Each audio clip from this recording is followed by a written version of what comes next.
दोस्तों, इतिहास के पन्नों में दर्ज है 14 जनवरी सन 1761 ईस्वी दिन बुधवार मकर संक्रांति को दिया गया एक सर्वोच्च बलिदान, जो रोहिला राजपूतों के पराक्रम का अद्भुत उदाहरण है और जो पानीपत के तीसरे युद्ध के रूप में हुआ।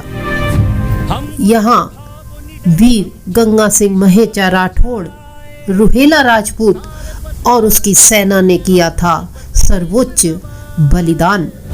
रास्ते से हट जाए नदियां होके हवा। इसी दिन केवल वीर राठौड़ गंगा सिंह सहाय महेचा राणा रोहिला राजपूत स्वयं को नहीं रोक पाए और 1400 रोहिला राजपूतों के साथ सरदार नजीब खान अफगानी और अहमद शाह अब्दाली के विरुद्ध मराठों का साथ देने कूदे पानीपत की जंग में और बदल गया एक और इतिहास का पन्ना। लेकिन यदि समस्त हिंदू 14 जनवरी 1761 को एक होकर लड़ता तो आज इतिहास कुछ और ही होता। पानीपत की तीसरी लड़ाई भारतीय इतिहास की बेहद महत्वपूर्ण और क्रांतिकारी बदलावों वाली साबित हुई। पानीपत की तीसरी जंग 250 वर्ष पूर्व 14 जनवरी 1761 को मराठा सेनापति सदाशिव राव भाऊ और अफगान सेनापति अहमद शाह अब्दाली के बीच हुई। इस समय उत्तर भारत के सिख और दक्षिण में मराठों की शक्ति का ग्राफ तेजी से ऊपर चढ़ रहा था। हालांकि इस दौरान भारत आपसी मतभेदों, निजी स्वार्थों के कारण अस्थिरता का शिकार था और विदेशी आक्रमणकारियों के निशाने पर था। इससे पूर्व नादिर शाह व अहमद शाह अब्दाली कई बार आक्रमण कर चुके थे और भयंकर तबाही के साथ साथ भारी धन धान्य लूटकर ले जा चुके थे। सन 1747 में अहमद शाह अब्दाली नादिर शाह का उत्तराधिकारी बना। अहमद शाह अब्दाली ने अगले ही वर्ष 1748 में भारत की पर आक्रमण की शुरुआत कर दी। 23 जनवरी 1756 को चौथा आक्रमण करके उसने कश्मीर, पंजाब, सिंध, सरहिंद पर अपना आधिपत्य कर लिया और इस तरह धीरे धीरे कब्जा करते हुए उसने 1 जनवरी 1760 को बरार घाट के नजदीक दत्ताजी सिंधिया को युद्ध में परास्त करके मौत के घाट उतार दिया। इसके बाद उसने 4 मार्च 1760 को मल्हार राव होलकर व जनकोजी आदि को भी युद्ध में बुरी तरह पराजित कर दिया और अब अहमद शाह के निरंतर बढ़ते कदमों को देखते हुए सेनापति सदाशिव राव भाऊ को तैनात किया गया और इसके साथ ही अपने पुत्र विश्वास राव को प्रधान सेनापति बना दिया गया। सदाशिव राव भाऊ भारी सैन्य बल के साथ 14 मार्च 1760 को अब्दाली को सबक सिखाने के लिए निकल पड़ा। इस जंग में दोनों तरफ के सैन्य बल में कोई खास अंतर नहीं था। दोनों तरफ विशाल सेना, आधुनिकतम हथियार थे और इस प्रकार दोनों तरफ भारी सैन्य बल पानीपत की तीसरी लड़ाई में आमने सामने खड़े हो गए। 14 जनवरी 1761 को सुबह 8 बजे मराठा सेनापति सदाशिव राव भाऊ ने तोपों की भयंकर गर्जना के साथ अहमद शाह अब्दाली का मुंह तोड़ने के लिए धावा बोल दिया। दोनों तरफ के योद्धाओं ने अपने सहयोगियों के साथ सुनियोजित तरीके से अपना रण कौशल दिखाना शुरू कर दिया।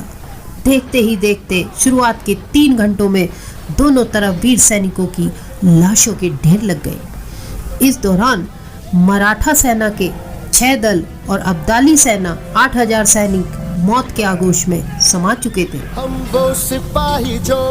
इसके बाद मराठा वीरों ने अफगानी सेना को बुरी तरह धूल चटाना शुरू किया और उसके 3000 दुर्रानी सैनिकों को मौत के घाट उतार दिया। अब्दाली सेना में मराठी सेना के आतंक का साया बढ़ने लगा, लेकिन दूसरे ही पल अब्दाली और उसके सहयोगियों ने अपने युद्ध की नीति बदल दी और उन्होंने चक्रव्यूह रचकर अपनी आरक्षित सेना के ऊंट सवार सैनिकों के साथ भूख प्यास से व्याकुल हो चुकी मराठी सेना का एकाएक भीषण हमला बोल दिया। इसके बाद बाजी पलटकर अब्दाली की तरफ जा पहुंची। 2 बजे तक मराठे जीत रहे थे। भूखे ठिठुरते हुए 14 जनवरी को हाड़ कंपाने वाली सर्दी बारिश कोहरे में लड़ रहे थे। अनायासी धोखा हुआ और चारों ओर से घिर गए मराठी सैनिक। 5 बजे तक 50,000 मराठे कटकर युद्ध हारे और अब्दाली की जीत हुई। उधर सूरजकुंड कुरुक्षेत्र में 40,000 महिलाओं को नहाते हुए वस्त्र विहीन पकड़ लिया गया और नजीब और अब्दाली को सौंप दिया गया। वीर सहाय गंगा माहेचा राठौड़ भी खेत रहे। बाद में रुहिला सरदार नजीब खान अफगानी ने 1764 में सूरजमल जाट महान शासक का भी कत्ल कर दिया और बदल गया एक और इतिहास का पन्ना। यदि समस्त हिंदू 14 जनवरी 1761 को एक होकर लड़ता तो आज इतिहास कुछ और ही कहता। जो लड़ाई पानीपत की तीसरी लड़ाई को मराठे जीतकर भी 1 घंटे में हार गए। उत्तर भारत की रक्षार्दाय मराठों का साथ अन्य राजपूत जाटों गुर्जरों ने नहीं दिया, क्योंकि मराठी उनसे कर वसूलते थे और अकेले पड़े हिंदुत्व के लिए लड़े मराठों का साथ सदाशिवराव भाऊ के सेनापति के रूप में सेना में भर्ती हो वीर रुहेला गंगा सिंह ने अपना जीवन का सर्वोच्च बलिदान देकर भी दिया। इसी वंश के भवानी सिंह महेचा तांत्या टोपे की सेना में सेनापति थे। जब झांसी की रानी को ह्यूरोज ने घायल किया तो जनरल भवानी सिंह महेचराना ने 16 जन सैनिकों के साथ रक्षा कवच तैयार कर अंग्रेजों से उनकी रक्षा करी थी। लक्ष्मीबाई को सुरक्षित एक जंगल कुटिया तक पहुंचाया था, किंतु अंग्रेजों के हाथ पड़ने नहीं दिया। आज हम कह सकते हैं कि पानीपत की लड़ाई मराठा वीर विपरीत परिस्थितियों के कारण हारे। उस दौरान दिल्ली और पानीपत के भीषण अकालों ने मराठा वीरों को तोड़कर रख दिया था। मैदान में हरी घास का तिनका तक दिखाई नहीं दे रहा था। मजबूरी में पेड़ों की छाल व जड़ें खोदकर घास के स्थान पर घोड़ों को खिलानी पड़ी थी। सेनापति सदाशिव राव भाऊ भी भूख से जूझने को विवश हो गए थे और सिर्फ दूध पर ही आश्रित होकर रह गए। छापामार युद्ध में माहिर मराठा सेना को पानीपत के समतल मैदान में अपनी इस विद्या का प्रयोग करने का भी मौका नहीं मिल पाया। अत्याधुनिक हथियारों और तोपों का मुकाबला लाखों वीरों ने अपनी जान गंवाकर किया। परिस्थिति और प्रकृति की मार ने मराठा वीरों के हिस्से में हार लिख दी, जो ये कहने पर मजबूर करता है कि पानीपत का तीसरा युद्ध विश्व के इतिहास का एक ऐसा संग्राम था जिसने पूरे विश्व के राजनीतिक पटल को बदल कर रख दिया। पानीपत संग्राम हमारे राष्ट्रीय जीवन की जीत है, जो हमारी अखंडता के साथ चलती आई है। पानीपत की तीसरी लड़ाई भारतीय इतिहास की महत्वपूर्ण धरोहर है। इस जंग में बेशक मराठा वीरों को हार का सामना करना पड़ा, लेकिन भारतीय इतिहास में उनकी वीरता का अमिट यशोगान अंकित हो चुका है। हरियाणा की धरती पर लड़ी गई ये लड़ाई आज भी यहाँ के लोगों के जहन में गहराई तक रची बसी है। मराठा वीरों के खून से सनी पानीपत की मिट्टी को आज भी बड़े मान सम्मान और गौरव के साथ नमन किया जाता है। मराठा वीरों के खून से मैदान में खड़ा आम का पेड़ भी काला पड़ गया था। इसी कारण यहाँ पर युद्ध वीरों की स्मृति में उक्राखेड़ी के पास काला अम्ब स्मारक बनाया गया और इसे हरियाणा प्रदेश की प्रमुख धरोहरों में से शामिल किया गया। इन सब के अलावा पानीपत में एक देवी का मंदिर है। यह मंदिर मराठों की स्मृति का द्योतक है। इसे मराठा सेनापति गणपति राव पेशवा ने बनवाया था। इस प्रकार मराठा वीरों की गाथाएं न केवल हरियाणा की संस्कृति में गहराई तक रची बसी हैं, इसके साथ ही यहाँ के लोगों में उनके प्रति अगाध श्रद्धा भरी हुई है। उदाहरण के तौर पर जब कोई छोटा बच्चा चीखता है तो माँ के मुंह से तुरंत निकलता है जय छत्रपति माई रानिया की।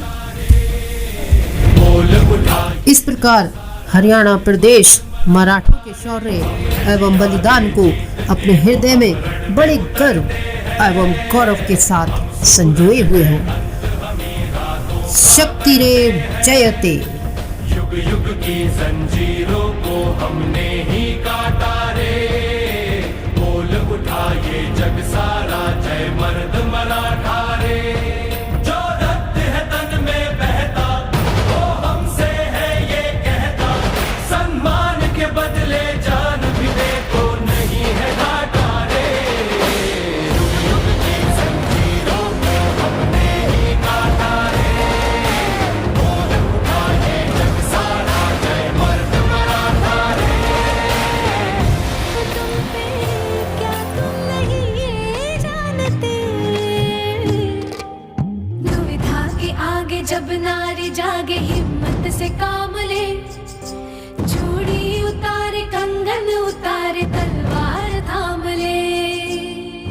मैंने ली आज शपथ है वीरों का पथ है मेरा रे।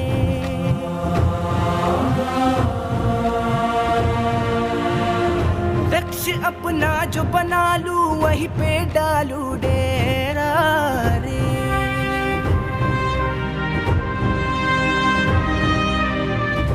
हम वो योद्धा वो निडर हम जो भी दिशा में जाए, सारे पथ चरण छुए और पर्वत शीस नवाए।